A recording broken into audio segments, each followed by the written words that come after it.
Coming up, a Sad Styles production.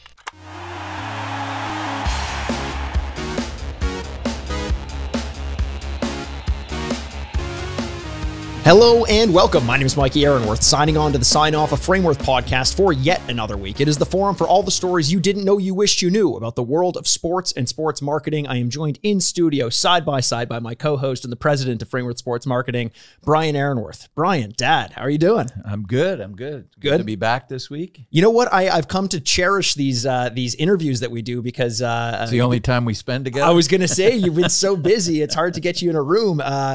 You know what? People are going to find out I'm not even recording this. This is just an excuse for you and I to have some fun sometime. Yeah, a bot. Oh, there you go. Look at my dad using the big words. I like that. So we have a fantastic guest for us who I'm going to introduce in just a second here. Before we do, a little bit of housekeeping up front. As you know, at the beginning of most episodes, we read a review that we've received through Apple Podcasts, and we give a little giveaway for there. We're going to put out a call to action for another round of those reviews, from which we're going to start drawing names for a signed 8x10 photo to give away. So all you have to do, if you're listening over to us over on Apple Podcasts, leave us a rating, a review. We will pick randomly week by week and potentially give away a signed 8x10 photo at no charge to you. What could be better? You're helping your favorite podcast and you're getting some free memorabilia off the top. But enough of that housekeeping. We've got a guest who is waiting in the wings here. Our guest this week is a man whose work you're familiar with, even if you don't realize it. He's the founder and CEO of Pro Hockey Development Group, a past director of hockey at the Hill Academy, and served as director of amateur scouting for the Toronto Maple Leafs, as well as the assistant GM of the Arizona Coyotes. He's coached, drafted, scouted, and developed some of the most well-known players in the game today. Oh, and did I mention he also served as the head coach of the London Knights? Listeners of the Sign Off podcast, we are joined today by Lindsay Hofford. Lindsay, how are you doing? I'm great, guys. Glad to be on. Glad to be on. We're glad to be talking to you this week. We actually have quite a bit in the works between Frameworth as a company and your company, Pro Hockey Development Group, and some of the various tournaments that you put on, which I'd like to get into in a little bit. But off the top, it's quite an extensive description, which I just read out for you. A lot of professional accomplishments there. Why don't you start off by telling us a little bit about yourself? How did you get involved in the realm of hockey in the first place? Yeah, obviously, like most Canadian kids, I started as a player. I grew up in Sudbury. We had an outdoor rink right by our house, so started skating that, got involved in hockey, played junior hockey, university hockey, one game in Switzerland in a pro league, and then graduated university, and there was something missing, that competitive nature that sports brings in. I was moved to Toronto, and I was driving down Highway 7. I was assigned for hockey coaches. So I took the number down and called, and then launched a hockey career that lasted, or coaching career that lasted, I don't know, upwards of like probably 15 years. And then was fortunate to coach junior hockey in Bramalea and Vaughan, and then into the OHL with the London Knights, and then the WHL with the Lethbridge Hurricanes. And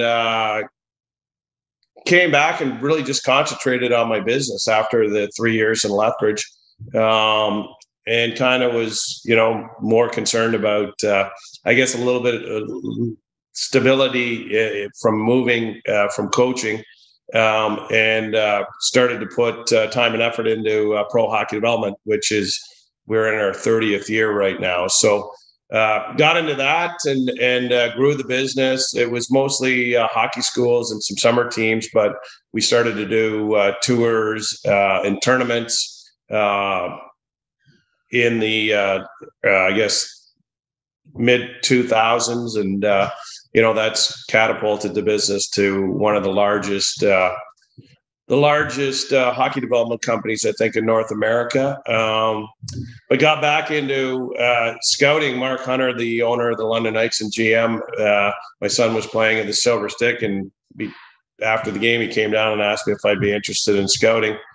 I said, yeah, I tried out the rest of the year. So had to work for him maybe for 3 or 4 months going into the draft. And then he asked me if I wanted to be the director of scouting. So we worked, I think, 5 years with London. We won 4 league championships, a Memorial Cup. I think we went to four Memorial Cups too. So it was a good run there. And then Mark got the job in Toronto as assistant GM and hired me as a scout in Toronto. And that went on for about, 3 or 4 months. And then I was promoted to the director of scouting and left Toronto for Arizona. And that was my last gig. And it was assistant GM there with John Chaika, who was the GM. So that's kind of it in a nutshell.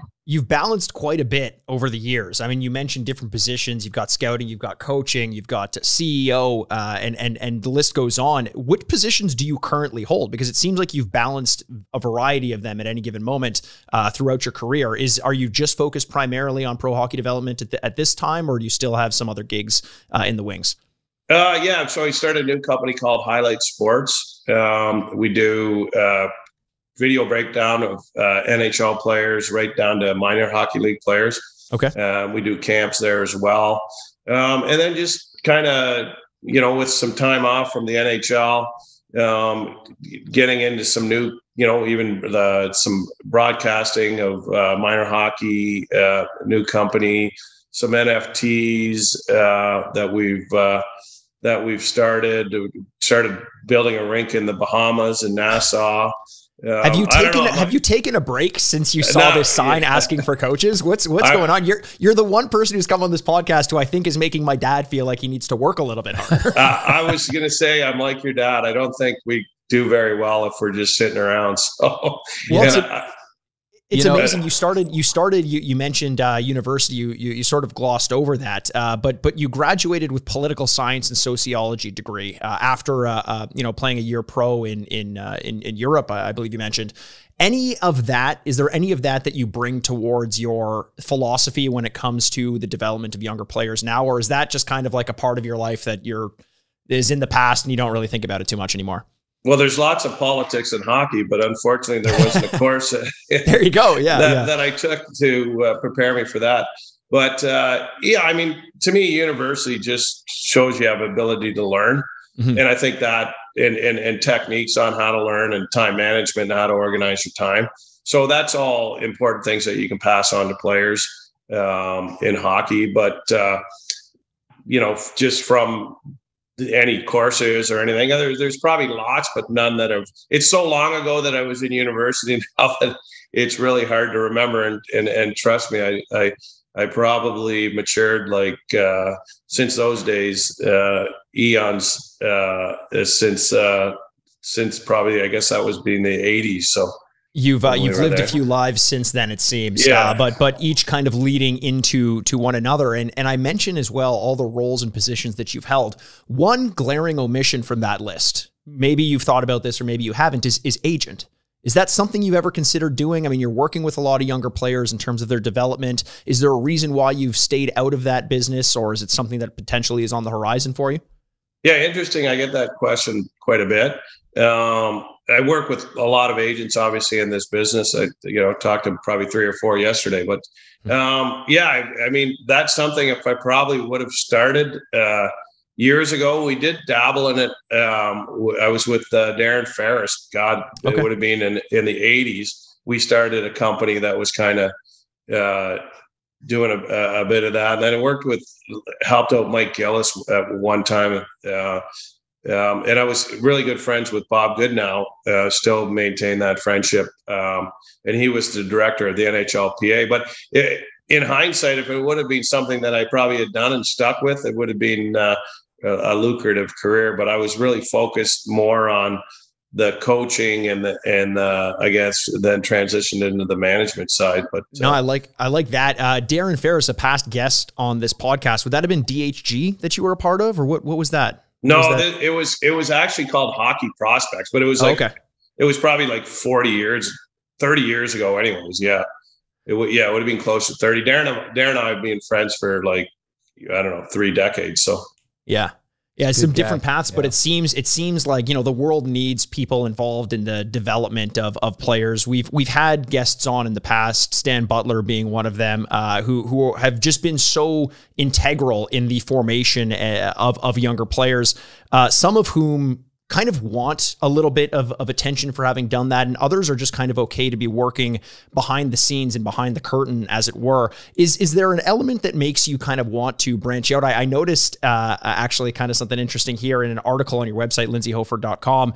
You're described as, and I don't know who wrote this, but hockey's megastar, singular. Why don't you explain a little bit about what that means to you? Hockey's megastar. Are you kind of trying to branch out and become an icon there, or what's your thinking? Yeah, I've never read that one before, but I can tell you I didn't write it. I can tell you my wife didn't write it. So,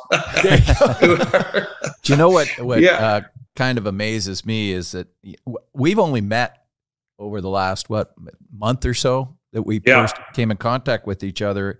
And I was just amazed when we had our first meeting, and I'm learning a lot today. And like, I didn't do a lot of background homework on you other than our first meeting blew me away with all the people you knew that I knew, and you knew them even better than I do.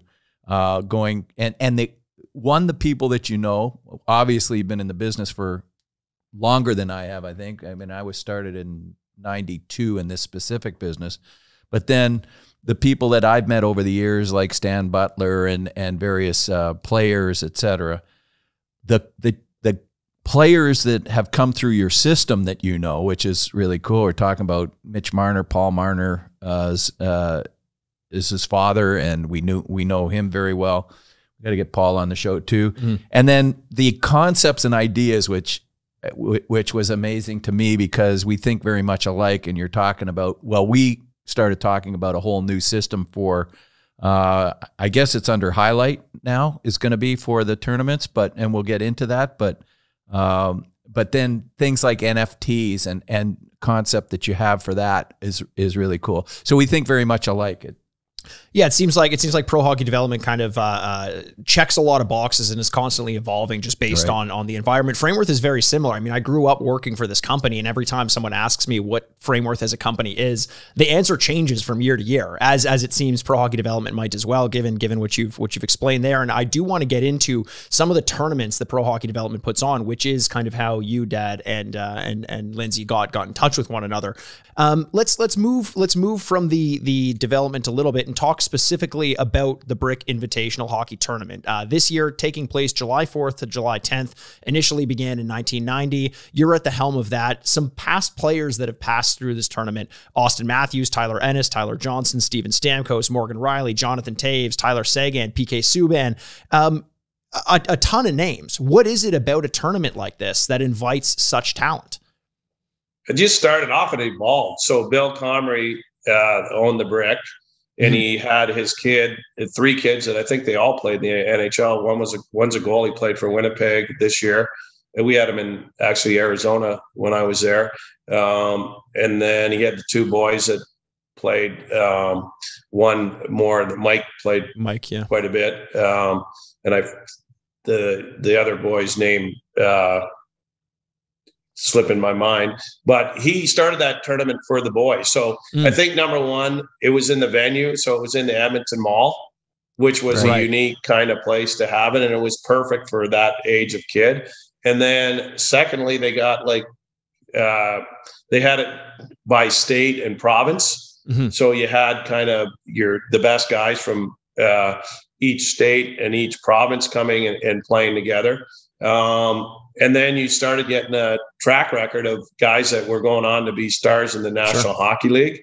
And then it evolved from a media standpoint, and kind of it just developed into, kind of a life of its own.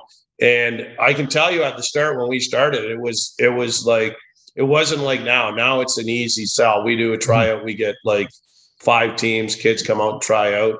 Back then you were trying to it was hard to get people to spend that money to go to Edmonton because it wasn't really known, but people just kept grinding and putting more and more into the tournament. And Andy Wigson and Craig Stiles are the two guys that are the main guys that run it now. With it, they got amazing staff, and they've just done a tremendous job of developing that tournament.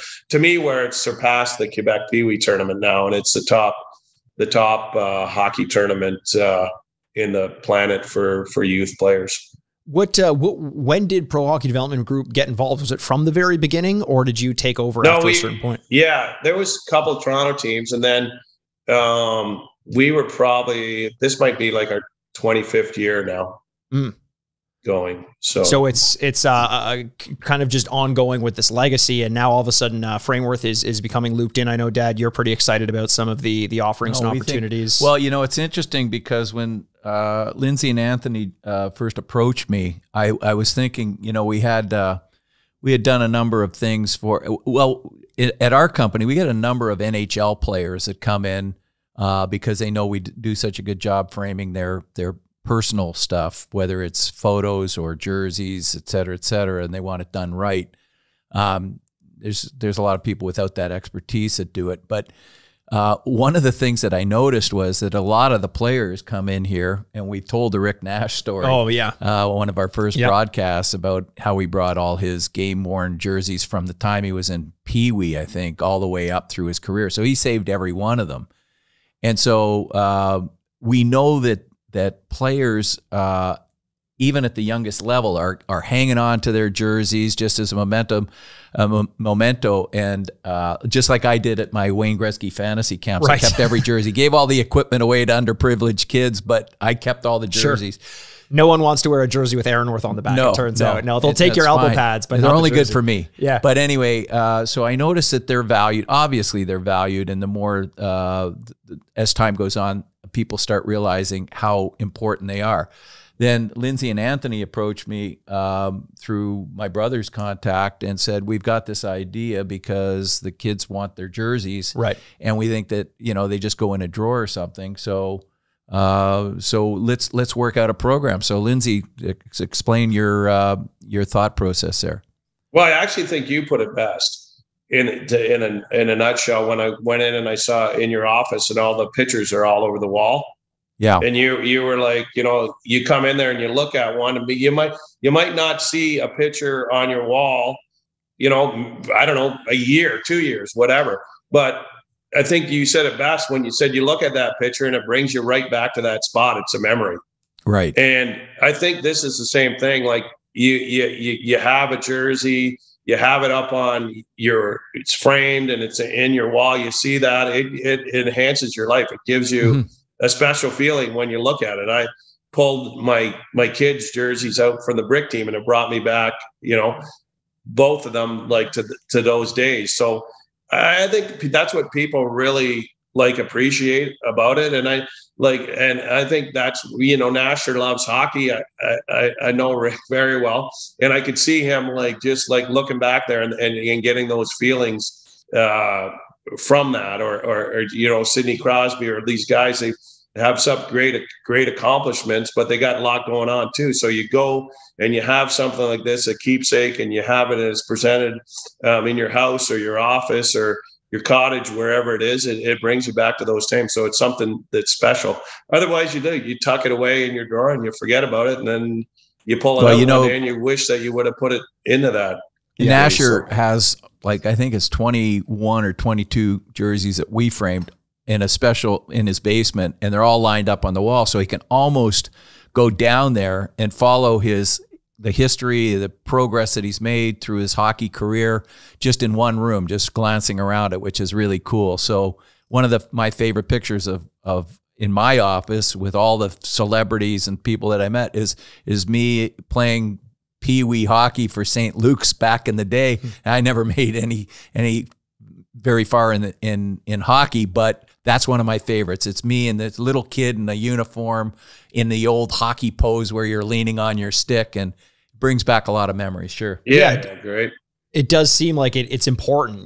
We can talk all we want about the way that the world has changed in terms of, developing younger players and maybe their attitudes or their willingness to accept discipline or something like that. Maybe one of the benefits is that, we've learned, having gone through that ourselves, that we should have kept a couple more keepsakes. And this is kind of what that does, show some of the kids who are coming to these tournaments.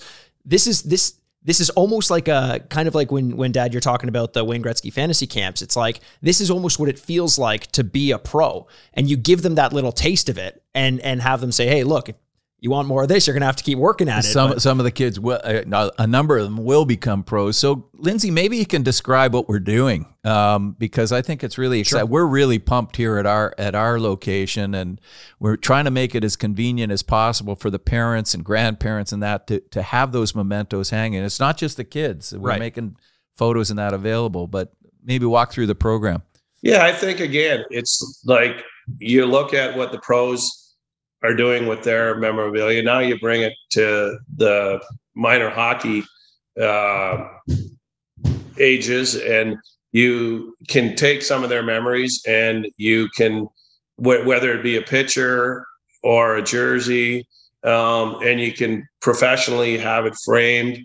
And Brian's been very gracious with regards to pricing that makes it affordable for families. And obviously quality speaks for itself. So what we're trying to do is past players, present players, give them an opportunity through Pro Hockey Highlights and Frameworth to take some of these memories and put them in a special casing that they can be displayed in wherever they would like. And again, just enhance their life and put some memories in places that they can see every day. I guess, to me, and I will say that the standard, which is really interesting, even when we talked when Malcolm Spence came in, and then even on this level with the kids, I said to Malcolm, I said, you realize that, signing with Frameworth, your product line that we're going to develop is going to look the exact same as Sidney Crosby's. So he's getting that at 16 years old. He's getting that same level of quality and look and feel as Sidney Crosby has, because that's our standard. Well, with your kids coming through these systems in the tournaments, they're going to have that same look and feel. The framing is going to be the exact same as what I did for Rick Nash or Sidney Crosby for their homes. So they're going to get that standard, and they're going to get the pricing that is. We give the players, obviously, at a special discounted rate so that they can afford it and know that the product's going to last forever because it's framed right. So at the end of the day, what they have on their wall is going to have a standard of framing that will be as good as what the pros get. Yeah, it seems like it's just great all around. We're excited about this prospect, and I'm reminded before we started recording, Lindsay, we sat down. If you're watching over at YouTube, you'll be able to see my dad and myself have a background of several jerseys and frames and things in the background. So memorabilia runs in our blood, obviously. And Lindsay, you mentioned just behind me on my screen, we've got the Skyline jerseys there that you pointed out. What did memorabilia, or does memorabilia, mean to you growing up? Were you a collector as a kid? Are you a collector now? I've got all my hockey cards. I was a huge collector. And you guys see it all the time when people come into Frameworth. They're like a kid in a candy store. I don't care how old they are. And you go back to like some of the, like I remember when the original 6 was, just ending, or those staring at jerseys of the California Golden Seals or the Pittsburgh Penguins. When I come back in, it just takes me back to those times. So for me, I'm like in the same vein that you guys are. With regards to the memorabilia and capturing all that and keeping it all, and I've never sold any of my cards. I'll pass them down to my kids, and that's actually how I learned count and some arithmetic and figuring out a goalie's average and all that. It was on and it was easy for me because it was something I wanted. And I would ask my dad, and he goes, "Yeah, it was." So, they're like all that's the stuff that you guys are doing is amazing. I know the Skyline, I was telling Brian when I was in there, we did it. We're launching a new company in the winter, Skyline Stadium Series, where tournaments for kids all over the USA in NHL centers and whatnot. But I really started to look at our tournaments and our jerseys and stuff too, and wanted to, and I think this goes to nowadays too, because the kids are really into the swag and how things look, and more so than probably we were. Everything was like, wool or some cotton thing you threw it in the aesthetic means way more nowadays. Sweater, shrunk. Yeah, now it means more. So we did our first, we're doing our Brick Series tournament in Vegas, and we did the whole skyline logo on the front. And I was telling Brian, I showed it to the parents, and we were going to keep all the jerseys and to have them just be used because it's just a one weekend. And the parents saw the jerseys, and every single person bought the jerseys. Oh, wow. Yeah. So, and I didn't even really have a price. I just said, hey, you hear it? And they all wanted them. So it came right back. But that's where I think for our company, and with Frameworth, we want to put a little bit more thought into the jerseys for these special events. And then boom, the event's over. They have something. Our European tours, our destination tournaments that I call them. And even if they, like for the brick this year, we made it available. There's a big jersey switch at the end of the tournament. So all 14 teams go on the ice, and players switch jerseys with different teams. So they end up with one jersey on their team and a jersey from another team. So we made it available that we now, if they need extra jerseys, we have people buying extra jerseys that they can switch because they really want to keep the two. And that goes back to a guy you mentioned with Steve Stamkos, who had gave his jersey, and he had contacted me years ago and said, hey, can you help me try to find this jersey? Who is his jersey? Now he's, one of the greatest players to play in the last decade or so. And he's thinking about his brick jersey after he won Stanley Cups and stuff. So did you have to call the person with whom he swapped the jersey? I didn't even know. I just put it out to some people, and I don't know where it ended up, but hopefully lucky kid who got Stamkos's jersey there, right? Yeah, it would be great. I should have been keeping all those jerseys at the end of it, but this is what I think what you and your dad are doing here is just so great, because it actually gets could you imagine if something, the Marners had a fire at their house one time, and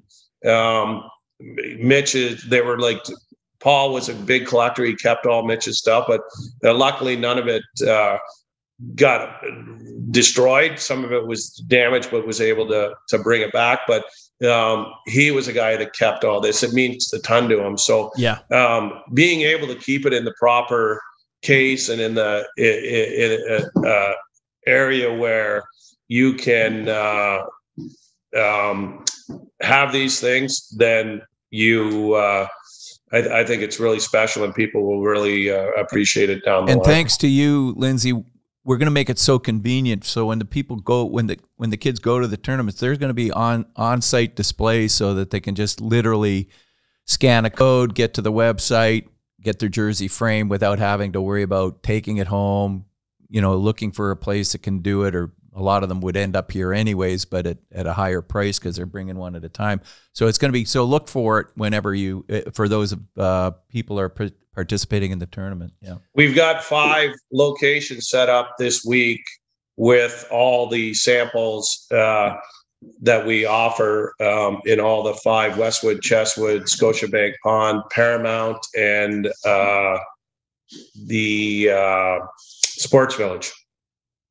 That's it. So if they're up now as of the time of release, that's the beginning of May or so. It'll be Friday. There you go. So if you want to get a sense of what those look like, you can definitely go out and do that. I want to talk a little bit more about pro hockey development as a company. It seems to be that that's sort of your major push, your major focus, and has been since it was first established. One thing that I found really interesting on Pro Hockey Development's website, almost like a mission statement, you state that your strength lies in the understanding of different stages that young athletes must progress through to reach their full potential, which is a big difference in terms of, we talked about potentially being an agent and just recognizing talent and trying to sell that talent to other people. It seems like there's something much more nourishing and that's required in what you do. Is that talent of recognizing the different levels and stages of a young athlete and how to nourish them properly? Is that something that was innate in you, or something that you had to work to develop? I think both. I think I think I'm really process driven. Mm-hmm. So innately, I think that comes. And then obviously you've got to work on that process and develop it. And I see that, the different stages, whether it's coaching or player development, like obviously foundational skills, then tactical skills and team skills. You can't really put one in front of the other, or you're going to have, basically like building a house with a foundation. If if you skimp on the foundation, the house may look great, but it might fall down if any inclement weather or anything presents itself. So it's the same with a hockey player. There's a process to follow in development, and I find that right now there's so many different avenues for people to follow, and there's so many so-called experts out there that can hamper or help a player's development path. It's good when people have, and that's where I think some experience comes in, is where people can rely on people that do have that experience that can kind of guide them and help them through and navigate them through their career. And that's where like Paul would, and Mitch would, kind of lean on me.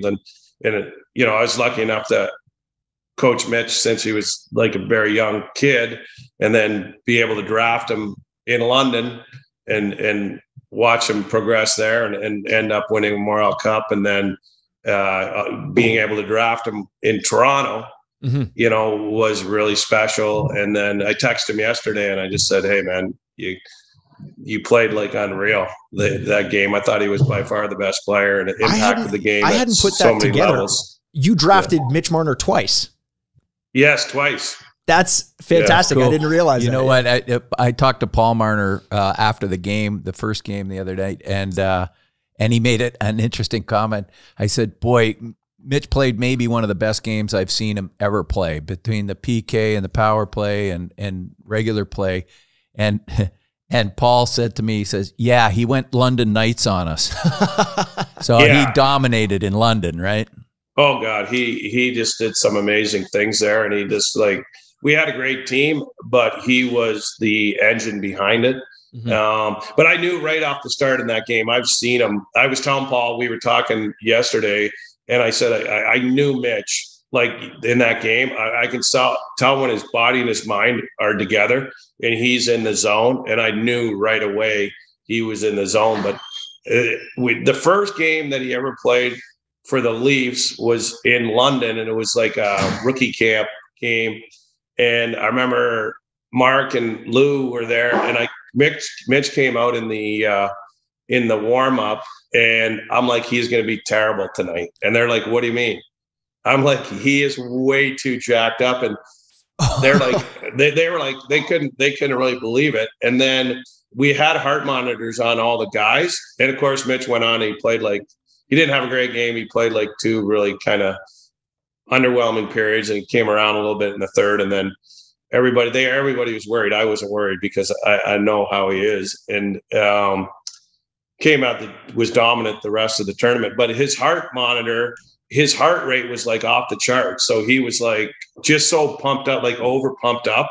And for Mitch, it's like his mind and his it's got to be like when it's in the right place. Like to me, he's as good as anybody in the league, and he impacts the game like as much as anybody in the league. So when he's comfortable and he feels like he's in a good environment, and that's what he had in London, like the sky is the limit. He can carry a team, and people really in Toronto haven't seen what he's capable in the playoffs. Because I was laughing that people say, oh, he's not a playoff guy. I've seen him in playoffs, and he's dominant. He's just got to be, once he gets in the right frame of mind, and still a very young guy too. And I think he's there right now. Last night, I think he's got it all together. Yeah. As of recording, we've only seen game one. This episode will be launching after game two against Tampa Bay, if we're dating ourselves a little bit. But anyone who saw game one against Tampa Bay knows exactly what we're talking about here. And it does seem as though players kind of get to that point.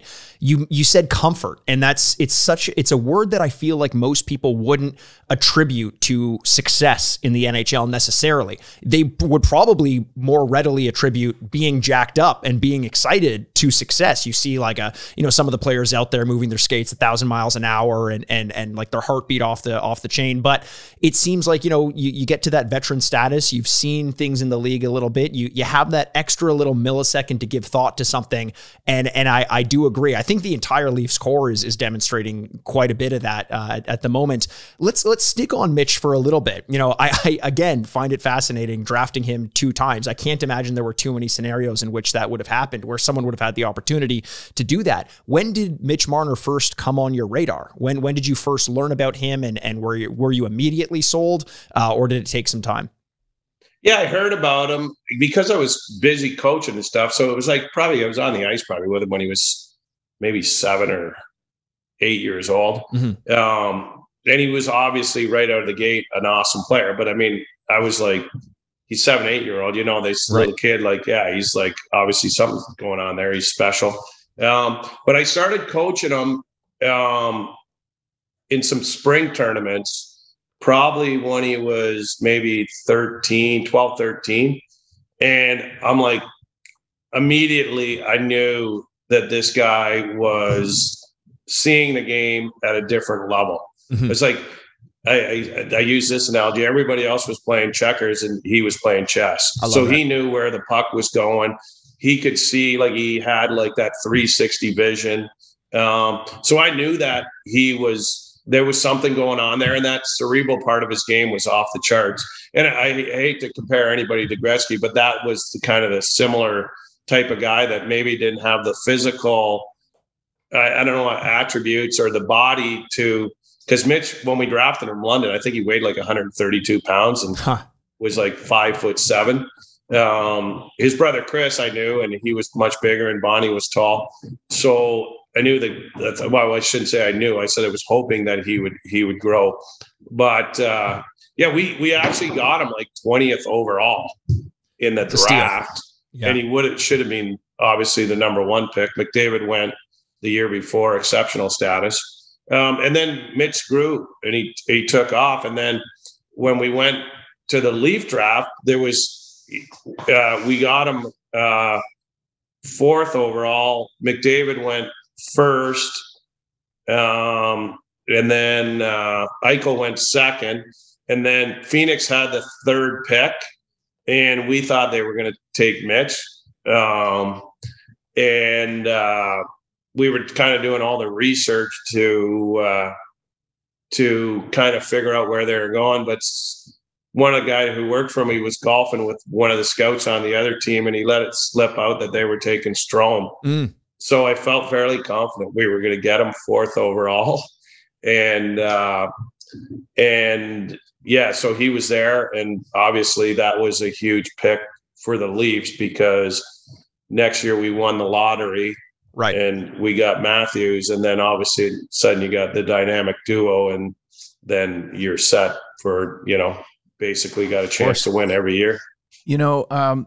Obviously you've had a chance to coach and see a lot of kids come in through the league, a lot of current players that have passed through your system. And you mentioned a few to me, and maybe you can mention a few coming up. But one of the things that I have to look at in my business is, at what age are we starting to look at people? I always tell the story about how we signed Sidney Crosby at 15 years old to an exclusive deal, and that's before he was in the NHL with Rimouski. It seems like more and more in my business, people are looking to the younger ages to make sure that they grab those guys before somebody else does. And sometimes it becomes a much bigger gamble. I mean, we just signed Malcolm Spence to a long-term deal because we feel he's going to be a great one moving forward, but he won't be in the NHL for 4 years minimum. So that's what we have to do in our league to stay competitive, because McDavid went, when he was in junior, and a lot of other players. At what age do you kind of get a good feeling that that a player is going to pretty much be guaranteed to get into the NHL? I think from just the visual aspect, there's some players that are just special. For whatever reason, it might be the mental part, it might be the physical part, it might be the combination of both. So if you're just viewing, I think you can pick the obvious out, like a Wayne Gretzky or a Sidney Crosby or McDavid, Marner's, guys like that. You could, I think it's a pretty safe gamble at you can even go like 10 years old. Okay, guys were tracking Bobby Orr at that time, but those guys are the superstars. The other guys, it takes longer and more views. So I was like, trust me, I've made plenty of mistakes in hockey evaluation of talent over time, but I've always been very, very hard on myself. And I look at it, why did I like this guy and where did it go wrong? And two things always came back to me. It was number one, I didn't have enough viewings on the player. So an analytical profile of a player would take, for accuracy, would take about 12 games. So you could get the analytical profile right. So I kind of worked that back into the visual part. And I said, really, you shouldn't have an opinion on a guy that's going to be overly accurate unless you have 12 games. Right. So that was one, the viewing aspect. The second thing is you don't know the person's character or the grit component or the growth mindset that it takes to be a hockey player. So I started really getting into that and getting out of my comfort zone on the psychological aspect of it. So to answer your question, some guys, like, you could tell immediately, but those are kind of the superstar guys. And then other people, it's a process again, and it takes longer. But like Malcolm, I know Malcolm, I coached him as well. Like, he's got everything that should, make him a National Hockey League player. Where he actually lands in that, line 1, 2, 3, or 4, who knows? Still got a long way to go. But I will tell you this, the kid comes from a very great family, and he's a character kid, and was really, really coachable, and he made an impact on me in the short time that I had a chance to work with him. So I think he's a good one. And one of the kids that we use, the Valentini kid, the 08 kid, is, just a super kid that we use some of his stuff with samples. There's the Nyman kid coming up in the 08 group. So there's some great kids, Mavro in the 10s. There's kids that are coming out in all these levels. Misa kid reminds me of Mitch Marner too. They're kind of guys that you go watch and you actually enjoy watching. I went to the OHL Cup to meet Mark Hunter a few weeks ago. And I was just popping in to watch a game and say hi to him and then leave. And I ended up watching like 8 games. I was captivated by the players and the amount of talent out there. And I stayed there all the day and watched it. So for anybody who's like, some of the GTHL hockey is actually very entertaining, and you can kind of get to see the kind of Mitch Marners and McDavids of the future coming up. Yeah, there's great talent at all levels. I find it interesting, especially going back to this idea of London drafting Marner. You mentioned he was drafted 20th or around there? Yeah, I believe 20th or around there. 20th or around there. And I'm assuming at that point, you're having to convince the organizations to say, like, hey, we're going to take a chance on this guy, or whatever, he deserves to be number 1 and he's not. Has it ever gone the other way, where everyone is telling you that someone's going to be great and you're not quite sure of it, and it turns out that they are? It seems like that's obviously going to be the exception, but is there any player that you weren't quite convinced of that ended up doing great things in the league? You know what? For some reason, I've been able to nail the kind of the guys that people are thinking, hey, this guy's going to be great. Yeah. And he's not. He doesn't turn out. I've been pretty good at pushing, those guys down our list. I don't want to mention any names of the players because it's not fair to them. But there's always, usually a lot of those guys are the guys that are just, I don't know if you ever read Moneyball, but the baseball, like the Adonis, the guy that looks like he should hit, 50 home runs, and he's got all the physical skills of or physical attributes that should make him an athlete, but the mental component's not there. That's usually what happens. That Moneyball, that's the story where Brad Pitt changed baseball forever. I think that's what happened in that one. Yeah, Brad's done a lot of good things. He's done a lot of good things. In his life, he's a multi-faceted talents. Yeah. What about the other side of it though, where everyone is telling you someone's going to be great and you don't believe it, and then they are? Has that happened? No, not real. I've never really had that. I'm agreeable. I'm an agreeable guy. Like if someone's saying the guy's great, I'll go watch him. I'm like, yeah, I agree with him. So awesome. I don't really have anybody that I can say that I thought would be not a star, and then turned out, at least not to my recollection. Well, Brad Pitt would love that. You're batting 1,000 then. That's perfect. I'd like to then let's shift a little bit and talk about the Pro Hockey Development Group, because that is, it seems to be, as we mentioned, sort of at the core. We've kind of talked around it a little bit. You've talked a lot about process and the processes involved in developing players.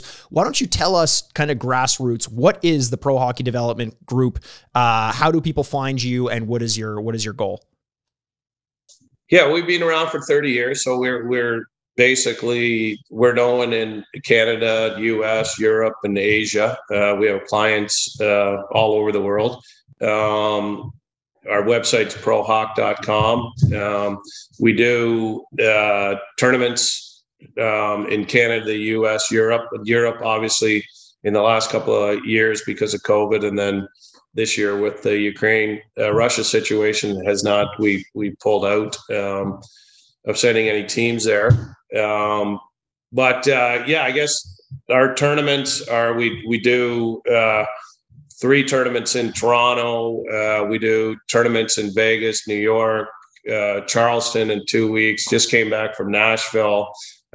We started the Brick Series tournament that is a spinoff of the famous Brick tournament in Edmonton that most of the players, great players in minor hockey, end up playing on.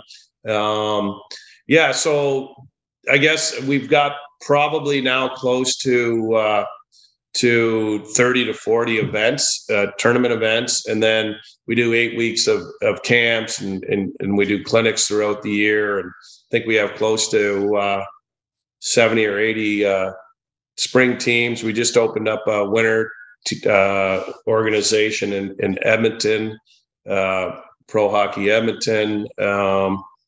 We've got it's far-reaching now. My wife does most of the day-to-day stuff. I'm more of the kind of get the idea and your wife Vicky, right?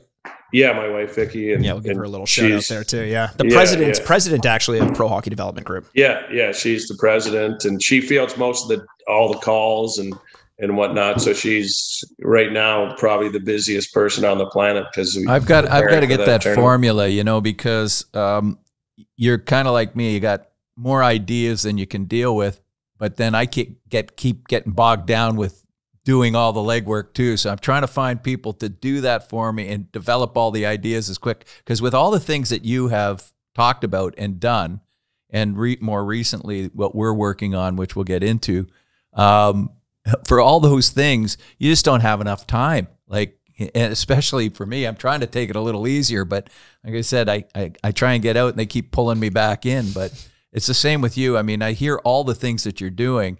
So you have to have a lot of good people around you to run all those tournaments. I know we talked about this with Anthony and the different people around you to develop all these ideas. And if you end up going from one place to another trying to develop them, you got to have people to follow up for you. So otherwise you can't do it all. Art of delegation's key. I've been good to delegate, but you got to have the right people. And I've been lucky too. Like there's guys working for me that I coached since they were little. Now their kids are coming through and I'm coaching their kids and they're helping me. So that's really gratifying. And I find that more than anything. And the older I get, I guess it probably when I was younger, I hate to say it, but it was probably more about me and my career and pushing forward that. And right now it kind of transitioned less about that and more about relationships that I was able to forge with that people that are like basically last a lifetime. So, and I think, like you said, Mike, earlier, that's like that many lives you live. Yeah. You go decade by decade and you evolve as a human being and you look at things through a different lens all the time. Well, how about this then? How about what has changed in terms of the advice and direction you give to the players who you're working with, based on, you know, when you started when you were younger versus now? Has any of your advice, whether it's on ice or just life advice in general, has any of that changed tonally, or does it stayed relatively consistent? Well, God, like I always, like now people are so much different than they were like kids and whatnot, right, and coaching them and stuff, that like everything is like so much, I don't know if I say the word softer, if that's a bad thing or whatever, but Paul Mason said the same thing when we interviewed him. Yeah. Yeah. There's a lot more, like kids are a lot more, I don't know, I guess their feelings are, I think our parents, when I was young, they made you kind of repress your, like, don't cry, don't do this, don't do that.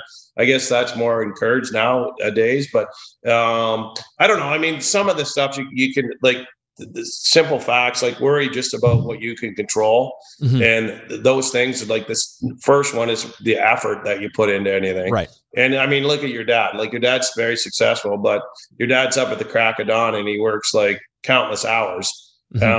So that, number one, is without that, you're not going to be successful. So that's, to me, the secret to success. And then working smart, having ideas that you can follow through on. And I think another thing that is huge, that I think that people that I've dealt with that are successful, and people that I think could be successful, but they lack one thing, and that's people that are averse to risk. If you're not willing to take a risk ever, a calculated risk, it's very, very hard to be successful. And I think that is one thing that I've never, and that my personality, I've never been the guy that you just wanted the 9-to-5 job and the pension and stuff, which is great for some people. I don't, but for me, it wasn't. So I always had to take some risk, and I had to put it on myself, and I had to grind through things, and some things work, some things don't. And I just moved on and learned from anything that didn't, and kind of enhanced the things that did. Well, that's great advice too. And I, you know, I never really thought of it that way. Well, I guess I have.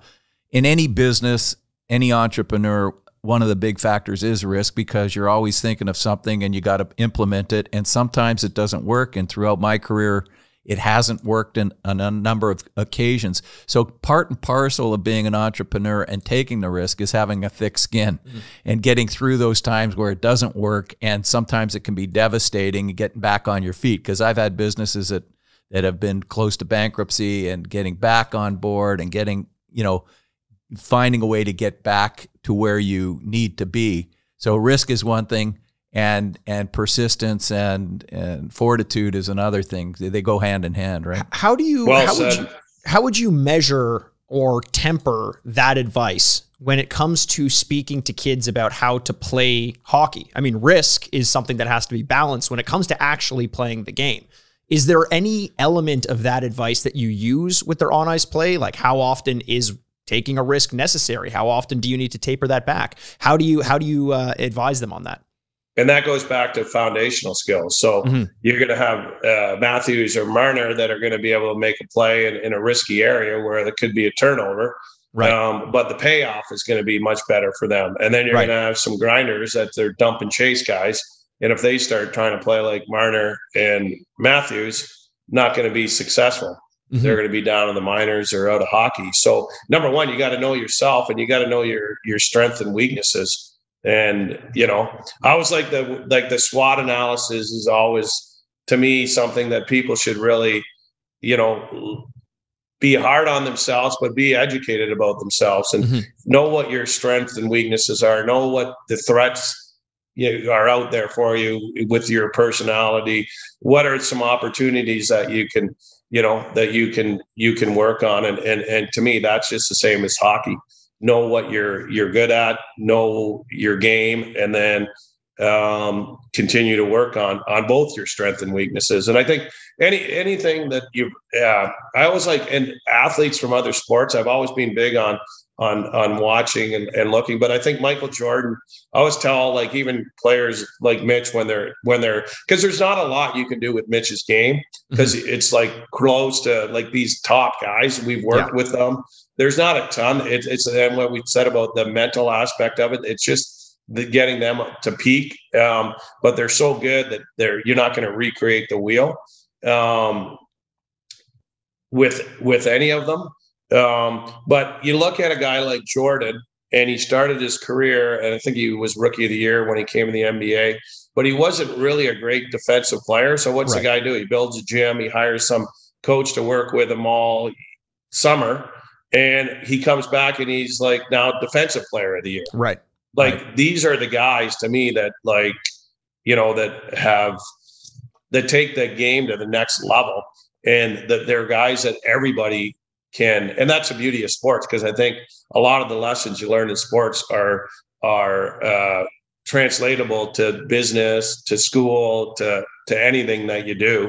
And there's people that are icons in all different areas of life that you can grab lessons off and watch and learn from. I was going to ask that actually, because you know, when you're dealing with younger players, younger people in general, of course you want to make them a better hockey player. But is there a balance that you try to strike between on ice and just their personalities in terms of growth, or is it more, hey, by teaching you these premises on the ice, it's like a reverse Mr. Miyagi, like you're going to be teaching them how to do the sport, and that's going to tell them how to live their lives outside of the rink? Do you explicitly tell them, here are some life skills, learn them outside so that you can bring them to the rink, or what's that balance like? Yeah, I think at the Miyagi thing's a great correlation.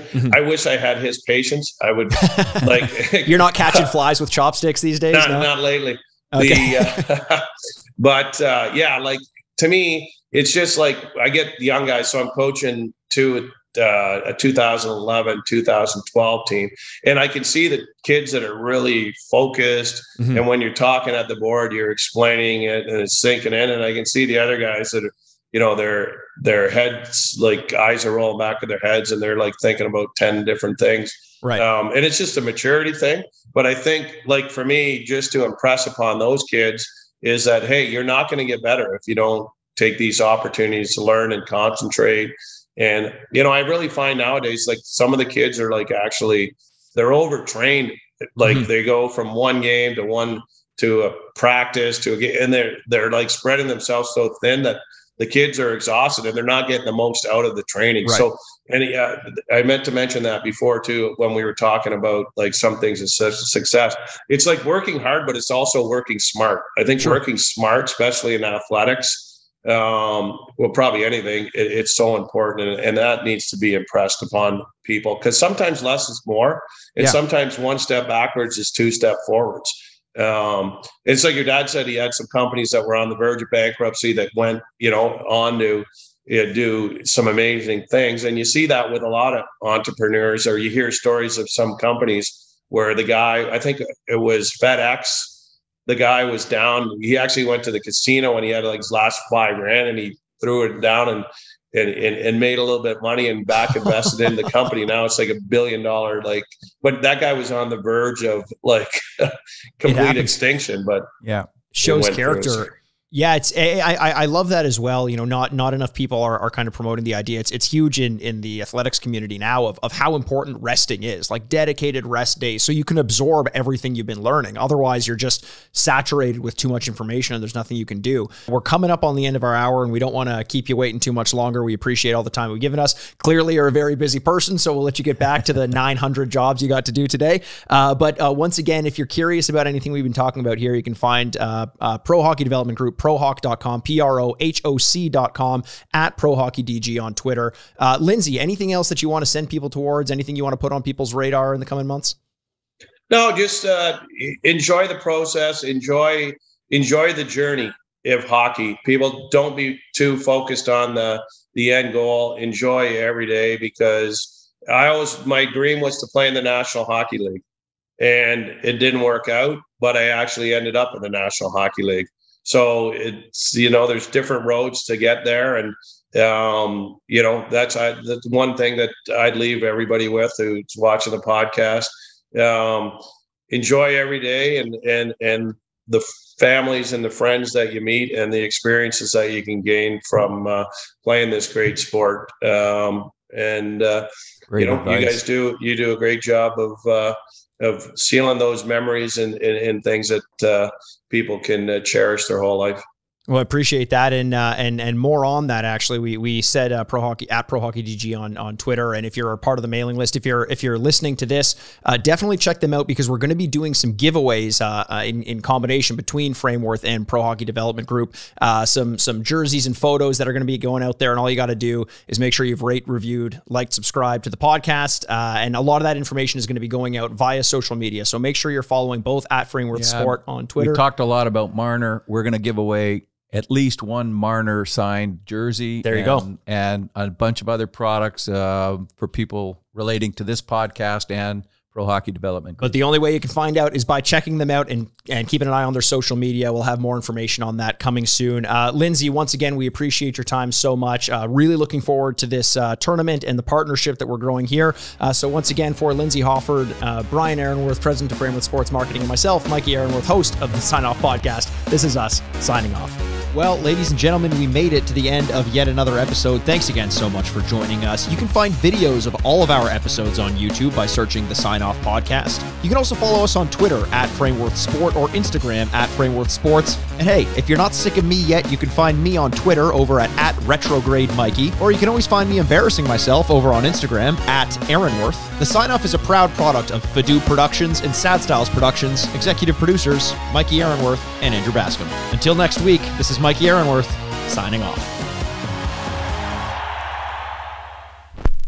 Furnished by Sad Styles Productions.